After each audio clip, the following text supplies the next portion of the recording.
নওগাঁর ভাষা আমাকে হেভি লাগে। আমার ক্লাসে ম্যাডামেরা ভদ্র ভাষায় কথা কয় বা প্রমিত ভাষায় কথা কয়, তখন আমার এনাও ভালো লাগে না। যখন আঞ্চলিক ভাষায় আমি যখন কথা বলি আমার প্রাণটা জুড়ে যায়, আমাকে এত ভালো লাগে। আঞ্চলিক ভাষার মতো ভালোবাসা আমি পাই না। আমি যেখানে যাই যখন প্রমিত ভাষায় কথা বলি তখন আমার কেমন জানি লাগে, ভালো লাগে না। আঞ্চলিক ভাষায় যখন কথা বলি আমার এত ভালো লাগে। আমার গ্রামের মানুষেরা যখন কথা কয় প্রমিত ভাষায় তখন আমার খুব খারাপ লাগে। আঞ্চলিক ভাষায় কথা কতে আমার বেশি ভালো লাগে।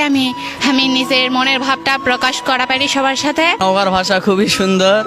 আমরা আঞ্চলিক ভাষায় কথা বলি, বাইরে গেলে আমরা শুদ্ধ ভাষায় কথা বলার চেষ্টা করি, কিন্তু আমাদের আঞ্চলিক ভাষা আমরা হাঙ্কে হামার তোমার এরকম কথায় আমরা কথা বলি। অন্যান্য জেলার চেয়ে আমাকে হাঙ্কে নওগাঁ জেলার ভাষা আমাকে অনেক ভালো লাগে।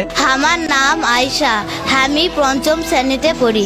আমি যখন নওগাঁর ভাষায় কথা বলি আমার খুব ভালো লাগে। হচ্ছে মনের ভাব প্রকাশের একমাত্র বাহন, সে যে ভাষাই হোক না কেন।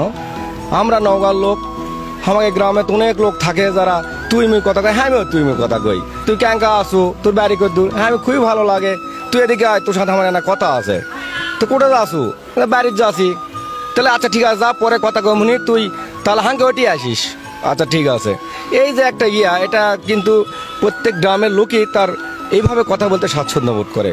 মাঝে সাথে আমিও গ্রামে গেলে তাদের সাথে একাত্মতা বোধ করে এরকম কথা বলি।